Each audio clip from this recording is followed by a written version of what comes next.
Hello students, welcome to my YouTube channel the mathematics. तो आज हम बात कर रहे थे a positive mind setup before board exams, है ना।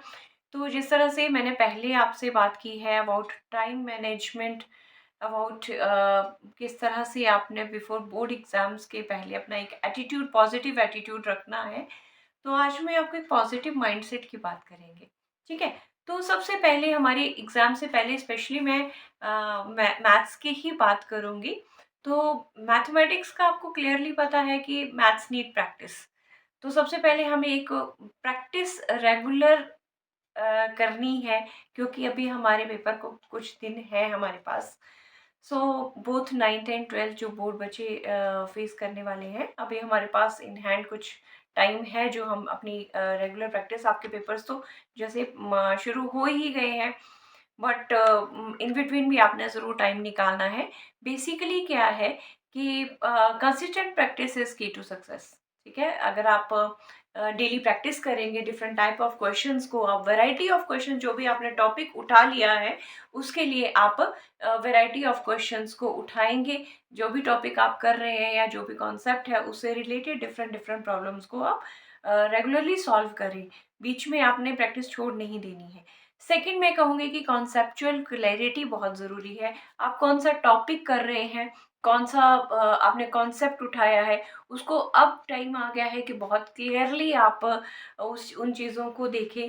इन केस अभी हमारे पास टाइम है, तो अगर आपको कोई डाउट है तो you can discuss with your teacher, your friends, your classmates. और आप ऑनलाइन के भी इन टाइम में आप मदद ले सकते हैं कि किस तरह से आप अपने ये जितने भी रिसोर्सेज हैं, आप जितना अर्ली हो सके अपने अपने कॉन्सेप्ट जो हैं वो क्लियर करें। थर्ड मैं बात करूँगी एक माइंड मैप या फ्लो चार्ट्स बनाने की। आप कोशिश करें, इतना शॉर्ट टाइम है हमारे पास, तो हम फॉर्मूलाज के और किस तरह से, जैसे अब बड़ी क्लासेस में क्या होता है ना कि क्वेश्चंस को सॉल्व करने की कुछ स्टेप्स होते हैं। फॉर एग्जांपल अगर हम इंटीग्रल की कैलकुलस की बात करें, there are variety of steps और डिफरेंट काइंड्स ऑफ फॉर्मूलाज हैं। कौन से क्वेश्चंस को किस तरह से डील हमने करना है, किस तरह से सॉल्व करना है।